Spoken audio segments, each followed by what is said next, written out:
tardes, muchísimas gracias por venir. Mi nombre es Ofelia Reyes, soy la agente médico para Unida Dermatología en Latinoamérica. Muchísimas gracias por su tiempo, su paciencia. Esperemos que este taller de clinimetría sea de utilidad para ustedes en su práctica cotidiana como dermatólogos, como colegas que nos dedicamos al cuidado de la salud de nuestros pacientes con psoriasis. Tengo el gran honor de presentar a dos de las dermatólogas que han estado trabajando entusiastamente con estos pacientes. La primera de ellas es la doctora Lorena Estrada, quien es jefa de dermatología del Hospital de el ISSSTE, que está aquí en el Distrito Federal, que es justamente del licenciado Rodríguez Mateos. Y por otra parte está la doctora Norma Rodríguez, quien es médico adscrito del Servicio de Dermatología del Hospital de Guadalajara del Centro Médico de México. Muchísimas gracias y adelante.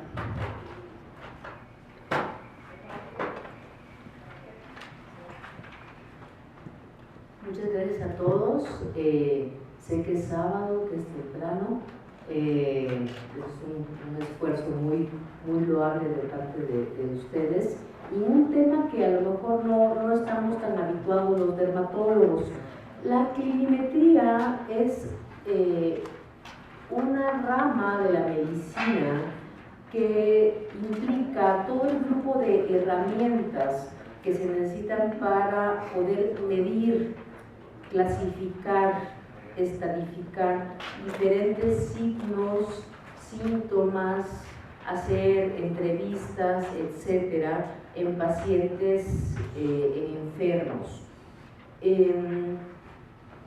Se divide en tres partes: la parte de observación, la parte de introvisión, que son las entrevistas, las encuestas, y la parte de la relación médico-paciente. Así se dividen básicamente todos los índices clinimétricos. Eso se empezó a manejar desde la década de los 80s. Fue en los 90s que ya tuvo un mayor auge, y son los últimos 20 años en los cuales se ha manejado mucho más. Sobre todo nuestros compañeros reumatólogos son los que lo manejan más ampliamente, de manera más cotidiana. Los dermatólogos no tanto. Sí sabemos que se utiliza para dermatitis atópica, para enfermedades ampolosas autoinmunes, para psoriasis, etc. Pero no lo hacemos en la práctica diaria, y es importante para poder medir cómo está nuestro paciente y así poder determinar qué tratamiento es el más adecuado, si está mejorando o no está mejorando, y qué tengo que hacer a partir de esto, ¿sí? Esa es la importancia de la clinimetría. Vamos a ver muy superficialmente varias herramientas clinimétricas en dermatología, específicamente para psoriasis, pero con énfasis en el PASI, que es el más importante, internacionalmente más utilizado en diferentes estudios a nivel internacional. ¿Podríamos apagar las luces de aquí enfrente?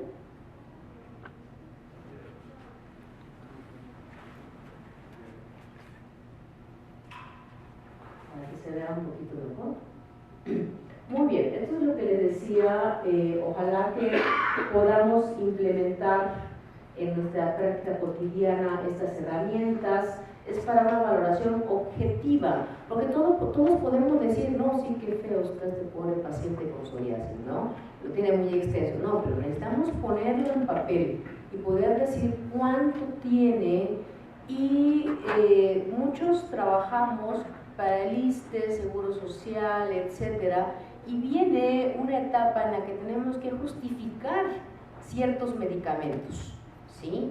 Para poderlos justificar, necesitamos mostrarles en papel a los administrativos, que todos sabemos que son de mente cuadrada, y ponerle en numeritos: este paciente tiene tal cosa, ¿sí? Y así podemos justificarlo de manera más objetiva y de manera más científica.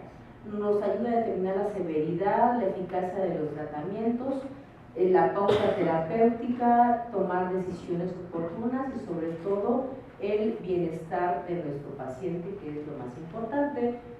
Todos sabemos de las manifestaciones cutáneas y extracutáneas de la psoriasis, desde la afección mundial hasta la artropatía, la depresión, etc. Todo esto es medible. Para definir el tratamiento adecuado tenemos un amplio grupo de situaciones que podemos determinar. Por ejemplo, qué medicamentos vamos a utilizar, el tipo de psoriasis, que somos clínicos y sabemos a qué tipo corresponde nuestro paciente, si es una pustulosa, si es una palmoplantar, etc. Si tiene comorbilidades, características propias del paciente, la artritis psoriásica, otros medicamentos y esto que nos interesa, la severidad de la enfermedad. ¿Sí? Tenemos que medirlo. ¿Para qué? ¿Para qué? Para optimizar el control de la enfermedad, la calidad de vida de nuestro paciente y asegurar un desarrollo mental saludable, crear conciencia en estos pacientes de la artritis, detectar de manera oportuna comorbilidades, eso lo podemos hacer con estas herramientas, y controlar la inflamación sistémica que todos sabemos que tienen estos pacientes. Hay una gran cantidad de estudios que se están haciendo de manera internacional para mejorar la calidad en el cuidado de estos pacientes y todos ellos utilizan estas herramientas. Estos son dos artículos muy interesantes. Es alemán, es un estudio alemán, se hicieron encuestas. En el 2005 se encuestaron aproximadamente 1.500 pacientes y esto es lo que se encontró. El PASI promedio de estos pacientes era de 12, el DLQI de 8, debe llamar la atención, la enfermedad severa el 17, un DLQI bajo en este porcentaje, con terapia sistémica, vean, una baja cantidad y son alemanes, ¿sí? De estos pacientes con enfermedad severa que estuvieran con terapia sistémica llegaba apenas al 45%.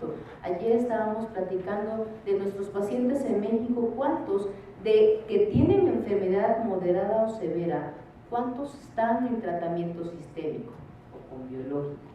¿Sí? Se implementaron a partir de esta encuesta que se hizo varias cosas con los pacientes, con los dermatólogos alemanes, y se volvió a hacer otra encuesta en el 2007 ya con 2.000 pacientes y vean la mejoría. El PASI disminuyó el índice de calidad de vida. Los pacientes con enfermedad severa, el DLQI, la terapia sistémica se incrementó. Fíjense que en estos años fueron que empezaron a aparecer los biológicos. Entonces, también eso, ese es uno de los motivos por los que hubo esta diferencia. Y con terapia sistémica ya se incrementó al 66%. Ojalá esto pudiéramos hacerlo en nuestro país. Vamos a entrar ya en materia.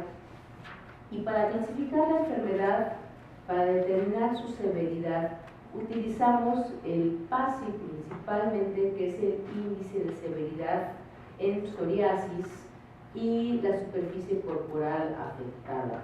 Se utiliza para ensayos clínicos y si ustedes quieren tener una medición objetiva de nuestros pacientes, es importante, es para valorar a estos mismos pacientes con psoriasis. Es un instrumento muy confiable, validado. Además tenemos el DLQI, el Skindex, que no vamos a comentar, pero sí vamos a hablar del DLQI. Muy bien, el PASI, esto es lo que significa. Aquí medimos el eritema de la placa, el grosor o induración. A mí me gusta más el término grosor porque no es exactamente induración, pero así lo vamos a encontrar en diferentes literaturas. Entonces, grosor o induración, la descamación de la placa, y esto se le va a poner un puntaje. Luego, se evalúan 4 áreas: la cabeza, aquí aparece la C de cabeza, extremidad superior, una S, el tronco, la T, y extremidades inferiores por la I. El PASI, después vamos a hacer los ejercicios, puede ir de 0, que es que el paciente no tiene nada, hasta 72, que es el máximo, la máxima calificación. El paciente tiene una gran afección de su cuerpo por la psoriasis, ¿sí? Cada parámetro de estos se evalúa en una escala de 0 hasta el 4, como vamos a ver. Aquí tenemos una fórmula, no se espanten, se ve muy escandalosa, pero realmente es muy sencilla, ya que la analizamos con detalle. Aquí tenemos el área de superficie afectada de la cabeza, de la extremidad superior, del tronco y de la extremidad inferior. Entre los paréntesis, lo que vamos a sumar es el número que recibe el eritema, el grosor y la descamación de las placas en cabeza. Lo mismo, eritema, grosor y descamación en extremidad superior y así en adelante. Y todo esto se multiplica, en el caso de la cabeza, por punto 1, extremidad superior por punto 2, tronco por punto 3 y extremidad inferior por punto 4, y luego lo sumamos.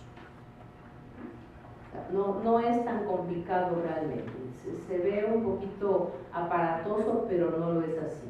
Entonces, eritema, grosor y escama, donde 0 es ausencia o normal, leve es 1, 2 moderada, vamos a ver los ejemplos, 3 severa y 4 muy severa. Aquí tenemos el eritema, este sería 1, es apenas rosita, el 2 ya es más intenso, 3 ya es severo y 4 el eritema muy severo, casi violáceo, ¿sí? Entonces 1, 2, 3 y 4 en cuanto a eritema. En cuanto a descamación, es lo mismo. 0 es ausencia de descamación, 1 es muy discreta, 2 un poco más, 3 ya es más importante, ya es severa, y 4 es muy severa. Es esta escama que abarca toda la placa, muy blanca, muy adherida, muy gruesa. Esta es la descamación. Entonces a cada una le vamos a poner si es 1, 2, 3 o 4. En cuanto a la induración, aquí tenemos que no hay grosor, no está engrosado. 1 si es muy discreto, 2 si es moderado el grosor de la placa, 3 si es severa el engrosamiento, y 4 muy severo. Aquí lo podemos, si no les gusta de ese modo, podemos ponerlo en milímetros. En el caso de severo, por ejemplo, es de 1 a 1.25 milímetros de grosor, y muy severo más de 1.25 milímetros. Aquí vemos la misma fórmula, pero en sentido vertical. Me da la impresión de que es un poquito más entendible. Vemos cómo tenemos el eritema, el grosor, la descamación por cada área. Vemos que de la cabeza es cabeza y cuello, extremidad superior, incluyendo hombro, extremidad superior por ambos lados, el tronco, que va a incluir axilas, área genital e ingles, y extremidad inferior, ¿sí? Y aquí tenemos un factor por el cual se va a multiplicar cada uno de estos, y finalmente se va a hacer la suma total.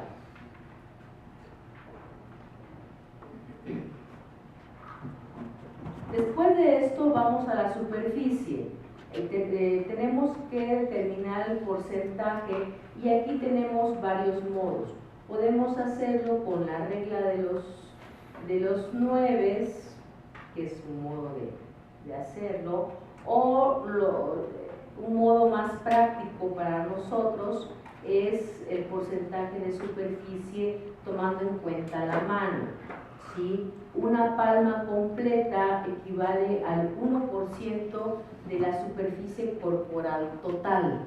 Y así tenemos, por ejemplo, que la cabeza representa el 10% de toda la superficie, la extremidad superior 20%, el tronco el 30% y extremidades inferiores ambas en conjunto 40%. Y de este modo una mano para la cabeza es un 10% de la cabeza, una cabeza serían 10 manos. Para la extremidad superior una mano, una palma, es un 5%, para el tronco 0.33%, para la extremidad inferior 2.5%. ¿Vamos bien hasta acá?